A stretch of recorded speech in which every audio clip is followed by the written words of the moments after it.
President-elect Donald Trump's inaugural address on January 20th will take place indoors due to dangerously cold weather being forecast next week in Washington, he has confirmed.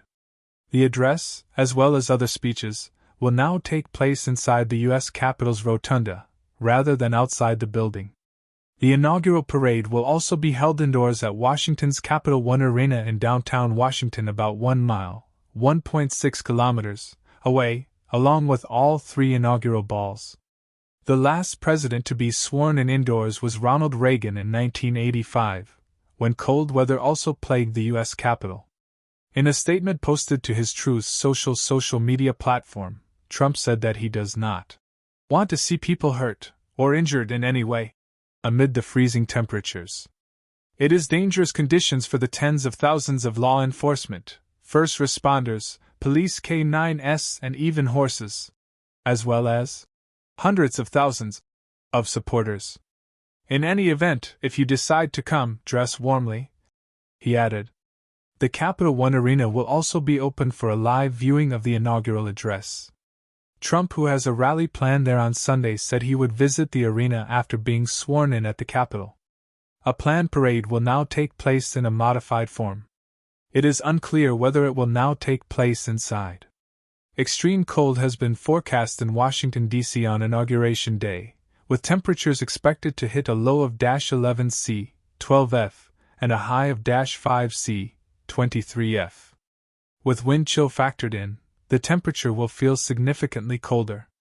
The weather forms part of a larger polar vortex that will send temperatures plummeting across the U.S.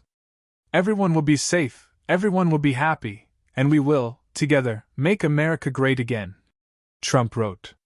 Ahead of the inauguration, organizers had said that about 220,000 tickets would be distributed to watch the events on the grounds of the U.S. Capitol.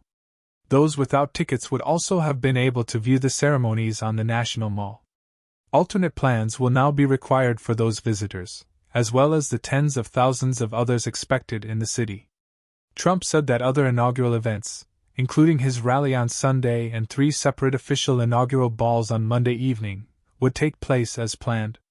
The move indoors means a much more limited capacity at Monday's swearing-in for Trump, who is known to closely track attendance figures at his public events.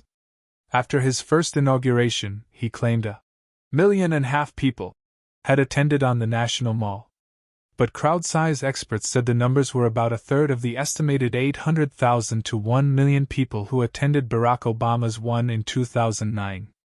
Only about 1,000 people attended Joe Biden's inauguration on the Capitol grounds because of COVID-19 restrictions.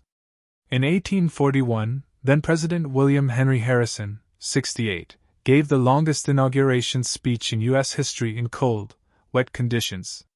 He caught a cold and subsequently pneumonia, and died exactly 1 month later, making his presidency the shortest in U.S. history.